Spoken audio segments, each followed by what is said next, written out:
Welcome to Watch Symposium. I'm Austin, and this is a custom video for Anonymous.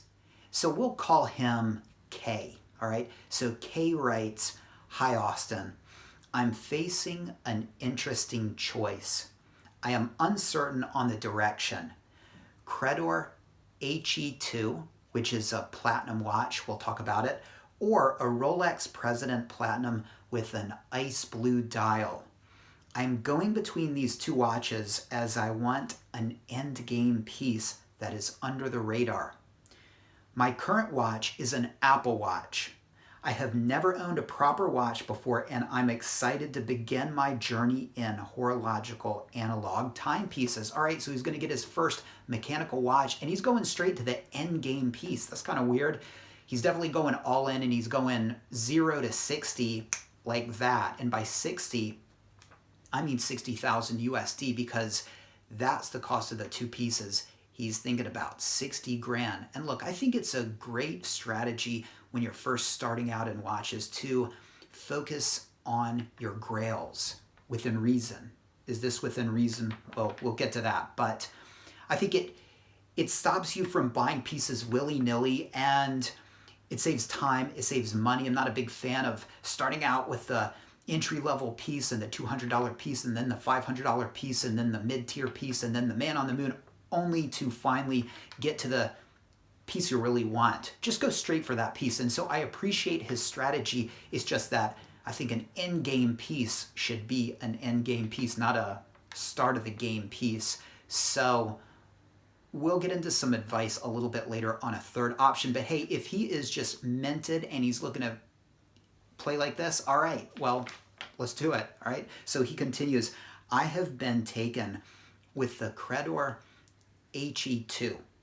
I've had a soft spot for Grand Seiko given their history of kicking the Swiss's ass and starting the quartz revolution. I love innovative, disruptive brands." All right, Seiko. Well, they're a wide-ranging brand. They're a very shrewd brand. They have such a wide range of pieces, from $100 pieces to $500 pieces, mid-range pieces, price-wise comparable to Rolex, all the way up to their top of the top line, their Credor line. And those are precious metal watches, their version of hot horology, and their answer to Lange and Patek. And these are very expensive pieces, very low production numbers, and a lot of hand finishing. And the Credor HE2 is the successor to the HE, which was a 35mm dress watch. The HE2 is a 39mm platinum dress watch. And it has the spring drive, all right, and it's got a hand-wound spring drive, and that's something that GS does with their more top-of-the-line watches, the hand winding on the spring drive. And it's a very minimalist watch, and it's got a very minimalist dial. It's got a hand-painted porcelain dial, and they're apparently only able to produce about one dial a day in this way. And what is a porcelain dial? Well, you've heard of enamel dials, and enamel is basically ground up glass and pigment that's fired. All right, and so if you add clay, that's porcelain. And let me tell you, on a side note, I'll tell you who was into enamel. Our very own Hans Wilsdorf. That's right, he was a big fan of these ornate enamel dial watches and had a bunch in his personal collection. You know, he wasn't ever into the watches that I like, the sub and the steel sports watches. That was more René P. Généré, who is really instrumental. He was on the board at Rolex and really is the guy that brought to fruition those watches that I love. Old Hans was into the fancy enameled stuff. He was a bit of a dandy, and he very likely, if he was looking to get a Grand Seiko in some capacity, would look to the HE2. Yet he liked elaborate pieces, and the dial is super minimalist to a fault, if you ask me. But again, it's hand painted. And how many of these do they produce a year? About 20. 20 watches only, so very exclusive. And let me just say that unless, Kay, you know something I don't, or you have special connections, this is going to be an impossible watch to get. I couldn't find one for sale. And it's really interesting because I couldn't find a reference point because of that. I mean, these are $60,000 watches. When one comes up, did they go for more? Did they go for less? I would be surprised if somebody would pay more for a secondhand HE2, but I would be surprised if, being so limited in their production, if they sold for less. So yeah, if you have a source, that's great, but very likely that's going to be the answer to your question right there. This is probably going to be an unattainable piece. But there you go. All right, so the HE2, or the Rolex. All right, he writes, however, your videos featuring Rolex had me take a look at the Platinum President, and they've got a couple different ice blue dials. They've got the diagonal motif. It's okay, but I really like the ice blue quadrant dial. That's amazing. And just on a side note, they've got a meteorite dial with baguette diamonds, and that is pretty amazing as well. I mean, a little piece of space. And if you're going to have diamonds as indices, baguette diamonds are beautiful. They just look like pieces of glass, to be honest, but they're so, you know what they are, but they just don't look effeminate and blingy. And that's a fantastic dial option too, if you're looking for the Day-Date in platinum. All right, so he says he finds it a knockout design. I agree. I do like the idea of being part of the Rolex family and what they can offer. Their stores and network far surpasses Grand Seiko. Also, my father's first watch was a Rolex Sub Pepsi. What is this? Okay, I had to get to the bottom of this mystery. A Sub Pepsi, is it a sub or is it a Pepsi? Turns out it was a Pepsi, a GMT, a 1675, which was the second generation of the GMTs. And yeah, his father had one, and unfortunately it was stolen. Those are super cool watches. And yeah, as far as their stores, well, think of ADs, and by that I mean the Rolex stores, as middlemen, okay? That's not really Rolex. It's sort of like middlemen, and a lot of people blame Rolex for the shenanigans that go on there, but it's like, you know, those are, I was going to make an analogy to like drug dealers, right? It's like, I'll refrain from that, but let me just say, you can't really equate an AD with Rolex, okay? They're just the middlemen, and so how good or bad they treat you is really, doesn't reflect much on Rolex. But of course, they do have RSCs, Rolex Service Centers, all over the world. Fantastic job. They're expensive, but if you're talking a new piece, that's the way to go.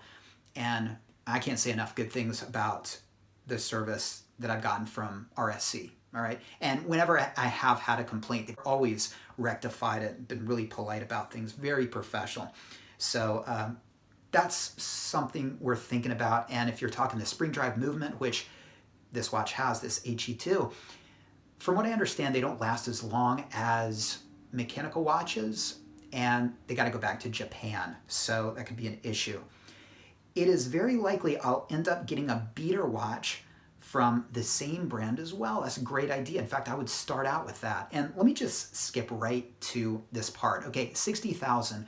Take a small percentage of that, buy an affordable steel Rolex, perhaps on the pre-owned market if you want to, and a Grand Seiko, all right? And wear them. You're new to the hobby, see what you like, see which is your watch, and follow it up with the end game piece. That would be my advice, all right? My question, what are your thoughts between these watches and brands?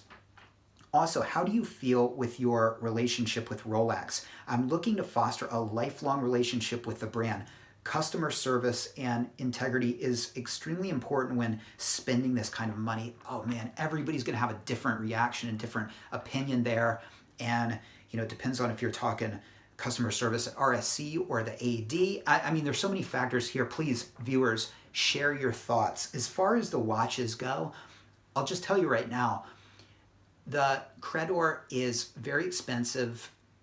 It just doesn't look $60,000 to me. I know it is, and it takes a lot of time to make a Credor. They only, when you're talking the HE2, only come out with about 20 a year. Now, that's kind of a thing here in Japan, spending a lot of time on a product. And if you think about it, time is our most precious resource, period. And so the idea that a human being, an artisan, spent an inexorbitant amount of time on the watch can sort of give it a cachet, all right? Now, is it a gimmick? Maybe. Are you going to get a quality timepiece? Absolutely. Was this part of a boardroom meeting at Seiko that, all right, how can we cut into Patek and Lange, and how can we do this? We need artisans, we need hand-done things. Is it strategic?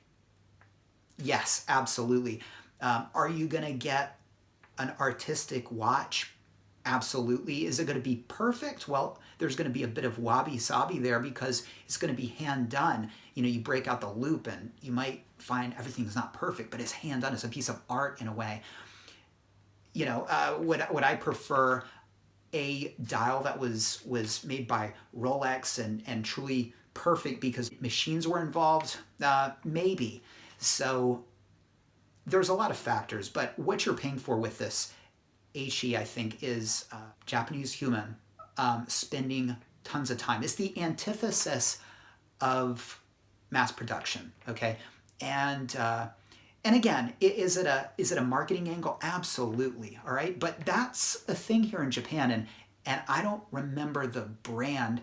Maynard Japan does, I'm sure. So if he's around, drop it, please, in the comment section. But there's apparently a watchmaker here, and they polish their dials by hand with their thumb, hours upon hours of just doing this to the dial. They're probably double fisting it while watching TV. I don't know, but that's the sort of cachet that the sort of artisan watch has, the hours and time that went into it, all right? And so if you get off on that, absolutely. For me, not so much. I'm more into the history and heritage of things, and for that reason, Rolex has always been more interesting to me.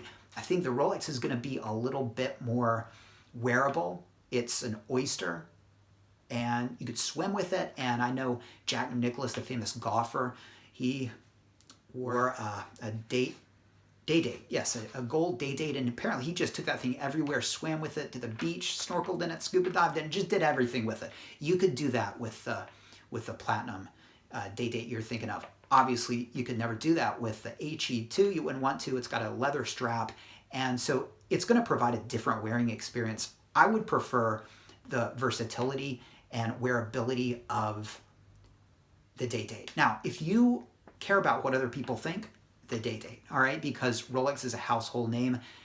It's got a lot of cachet. And look, people, how they feel about your watch can help you appreciate how you feel about your watch.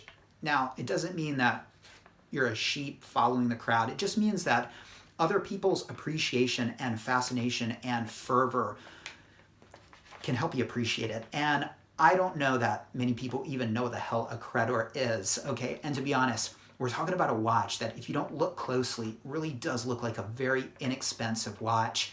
And it's certainly going to fly under the radar. If that's what you're looking for, the Credor, all right? Because you're talking, even though it's a white metal, it's a Rolex, you got that characteristic blue, which, I mean, everybody that knows the modern Day-Dates knows that ice blue. And it's got the Cyclops. If the Credor just does something to you, you just love it and forget what everybody else thinks, and you don't want to wear it so much, you want to keep it at home and break it every now and then and look at it under the loop, and it's like an experience, having a piece of art that you can break out on occasion. Go that route. Again, probably not going to be able to find that watch, But if you want something more wearable than the Rolex, now, again, it's not really an under-the-radar watch, all right? There are other under-the-radar watches and other dial styles when it comes to the day dates that I think would fly more under the radar. But my choice would be the Rolex. Surprise, surprise. Okay, viewers, which would you go for? For me, it just resonates with me more. Wearability, the heritage and history of just Rolex, period, turns me on more. And yeah, I don't have any issues with like people say that the Rolex is mass produced. Oh, I don't care. I don't care. They're beautiful. They're awesome. I don't care if they use machines, okay? But if you do, the HE2, all right? Okay, so as far as my relationship with the ADs, well, it's non-existent. I've never purchased a new watch from an AD. So look, I'm just one of those 50 customers / pests a day that stop by to see if they have one of the watches we're interested in. And your experiences will vary, but 50 people a day. And keep in mind, the whole shop is a middleman, all right, for Rolex. And then within that shop, you've got the actual human being you're talking to, which I imagine they get pretty jaded. They've got 50 people a day stopping by, asking for subs, asking for Daytonas, asking for these steel watches. They know that probably 90% are speculators looking to flip it immediately, make a couple thousand. So, they can't differentiate the person that actually wants the watch. And so they're jaded. And look, every place where I go, they're polite. And when you go to places that are kind of nasty, they're really polite, if you know what I mean. And there's some places like that. They're really cold and formal. And you can just tell you're just really not wanted there. And that's more the exception than the rule here. But the fact of the matter is, the ADs really don't need us as customers, not like Grand Seiko does. And so they're going to be much more polite. I mean, obviously, where does commerce stop and friendship start? It's a gray line, but it's going to be a more convincing experience, I imagine, at a Grand Seiko boutique because the games aren't happening. At an AD, you are, if you're not buying these models that are really not very popular, the two-tone models, the two-tone Datejust, the ladies models, the Cellini models, well, you're not a good customer, and that means you're not going to get these special pieces. So, and by special pieces, I'm talking about the steel sports pieces, which you're not interested in. So if you go in there and you buy this Day-Date, well, you're kind of in the club there, all right? Depending on where you are. I mean, if you're in New York City, you might need to buy a couple of Day-Dates, right? But if you're in a sort of a area where it's not so busy and you buy this watch, I mean, you're like one of the top customers instantly. And so they'll love you and you'll probably have a good relationship, in quotes. But again, all of these are very transactional and so, I don't, when you say relationship, I mean, RSC will take care of you. The AD is looking to sell you watches, and they'll be nice to you until they don't think they're going to sell you any more watches, and then, you're only as good as your last purchase, okay? So, a relationship, yeah. Everyone will have their different opinions there, and some people say, I love my AD, and they treat me so well, I'm friends with them, and you got to wonder, I mean, how much of that is a legitimate friendship? How much is it because the person just bought so much stuff and helped out the sales associate so much that, damn, I mean, like, that guy really is like a friend to me. So viewers, put your comments in the comment section about how you feel about it. I think probably in general, you're going to have a nicer retail experience at a Grand Seiko boutique because they're going to want to have you there and they're going to appreciate you. But that said, if you're going and asking for an HE2, you might get a little haughty because that's like going in and asking for a Daytona, right? And so Yeah, that's an interesting question. I could just go on for a long time talking about that. He says he's not concerned with resale value at all. I will either be buried with this watch or it will be passed on. Well, you say that, but it's always nice to have an out if you want. And so I think either of these watches would be sellable, but the Rolex will be much more sellable. But I mean, we're not talking a steel professional model watch. Not many people can afford 50, 60 grand for a watch. And if you can, you might not want a used watch. And so, yeah, anyway, it's just a factor. I'd say if you put these two side by side, I would guess that the Rolex would be a better investment, but they're only 20 a year of the HE2. So I don't know. Like I said, there are no markers out there. But again, we have nothing to go on. We don't know. All right. So when it comes down to it, these are very different watches. Okay. And I would go with the Rolex. Okay. It's more my kind of watch.